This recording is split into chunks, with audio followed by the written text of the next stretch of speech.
we're not going to be doing intros for this one. We're not going to do anything that kind of sparks out of the ordinary here.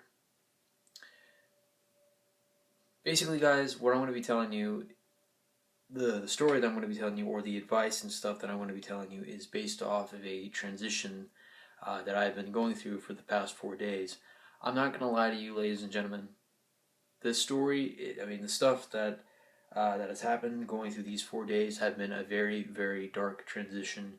I don't say this as in the means of bad, but it has been a very complicated, very challenging and struggle transition. There's a lot of stuff that's been going on with me. I didn't share this to the public.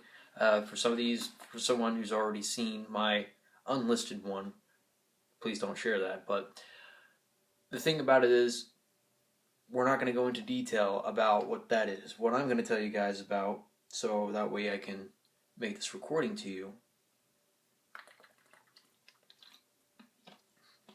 is that this transition that I've been going through was based off something that gave me, let's just say, something of the place of events that took place. I could have worded that better. Where it happened and when it happened, it's where it broke my heart. Why I say this is because, to put this generally, let's say you love something so much. Let's say that, in the safety regards here. You love something so much, but then you realize, that something has... It's like that something has more love to someone else. Let's say that. But common cases do come from other people when that certain event transpires. People tend to lash out. People tend to take their aggressions or their hatreds or start acting like dicks or assholes to other people because of said stuff like that. Being envious, being jealous of something. But that's never my case, because that's not who I am. I can't do that. I have to respect the will of others. That's how it works.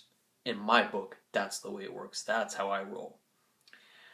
But I will not lie. That transition was very hard for me. And part of that transition, as I started out at first, this was before I even went to church, before I actually went to my lesson at church. And I'm not religious, by the way, so I don't force my personal beliefs down anyone's throats. Trust me.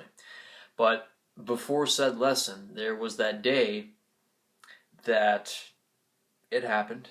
I broke down and I kind of sat around in the darkness, and it was a very, very complicated and very, very tough time for me. Second day I thought it was going to be the worst, because I did see as an announcement that what had officially happened, and I took it the worst there. Or so I had thought. And so the next day came about. It was pretty okay. There's some stuff that I've said before that I haven't mentioned in this one, so we're kind of keeping this on the down low. But now we go into the fourth day. This day. Which is pretty much technically today. Now, a few hours have passed since this time, and I'm feeling a whole lot better. But this day was the hardest. Pretty much the darkest day I've ever felt. That is kind of saying a lot, ladies and gentlemen. That is. I've went through some stuff before, losing a family member and all that other stuff. I'm going through all these certain things. And that actually is a heartbreak. Don't get me wrong. That stuff is terrible. And that stuff, it's hard for you to deal with it. But this scenario hit me the most out of all of these. And I never expected that. And so the fourth day for me, being that it was so the hardest, is that unlike the second day where I still had control over me kind of breaking down in tears, having these, feeling a little bit broken inside, this day, however, was very different. And if not for a very good friend of mine who came to my aid, I probably would have been laying on the floor, probably breathing for life right now, because while I may look healthy now, that doesn't mean that I'm not still hurting. That doesn't mean that I'm not, that doesn't mean I'm fully okay, but I am standing here in this, currently still in that transition, but I'm still confident enough and good enough to tell you guys is that stuff like this is stuff that you guys will be going through in life. It's not easy. That is why I tell this to you, because I want you guys to feel better. I want you guys to be good. I want my audience to hear this. Even to the people that dislike me or hate me, there's going to be stuff like that that's going to be going through your life too.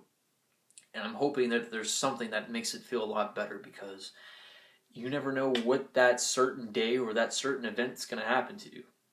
It could be anything.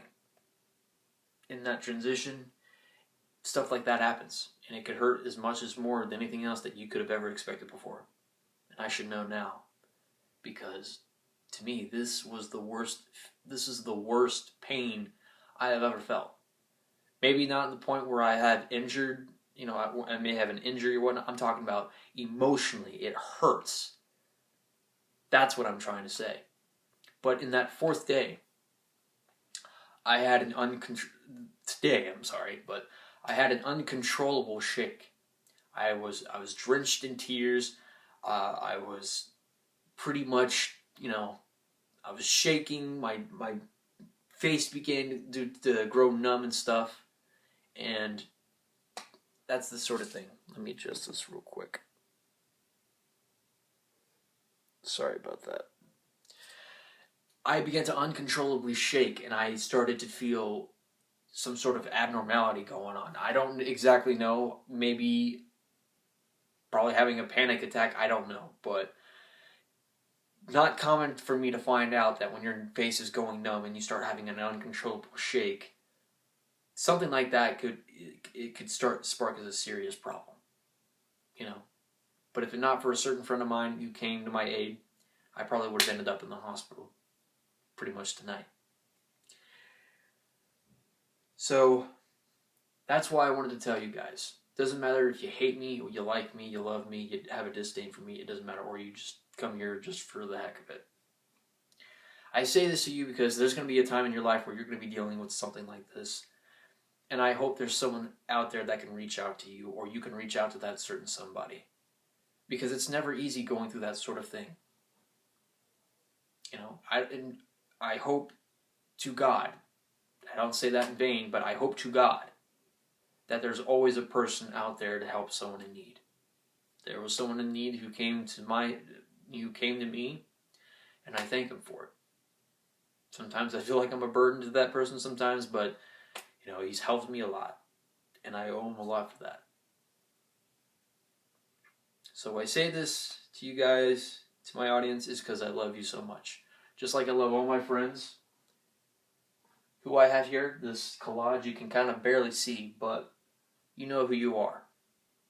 That's why I love you guys. It doesn't matter how many years down the road it's been. It doesn't matter if it's still currently or we're kind of getting there, to knowing each other a little bit as friends, but just know that this right here, my heart may be broken just in a personal way, but that doesn't mean that it's still beating.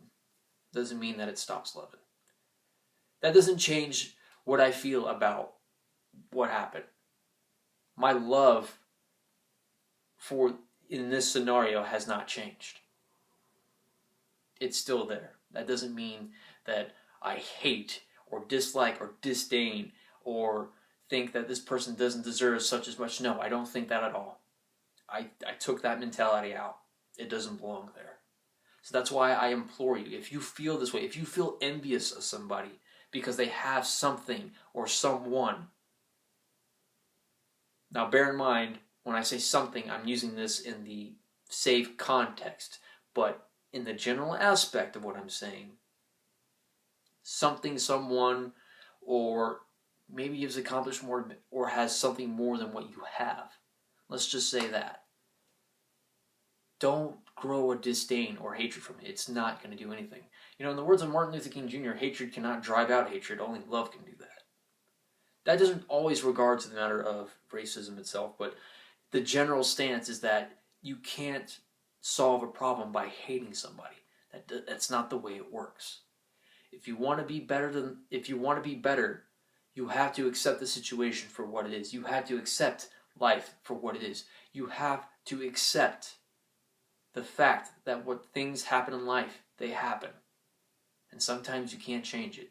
And sometimes you can't control it. You have to let it flow. And you have to let people live their lives. That's the lesson that I have for you guys. Let people live their lives, respect what they have, respect who they love, respect what they do. Just don't end up the way someone grows into hatred. I'm also saying don't end up like me with a broken heart and start breaking down, because it came to a point that a lot of people were worried about me that I was going to take my own life. And, they had every right to feel that way. It was getting bad and it was getting horrible. So, I'm going to end this off telling you that I hope you have learned from this. And I hope you guys feel better in life. If there are any people that are going through the exact same situation, just remember that there's always people like you that are always out there looking for help. And that there's always people out there reaching out. And I should know, because I've got people that I know that I have on this collage that came out to me and they helped me.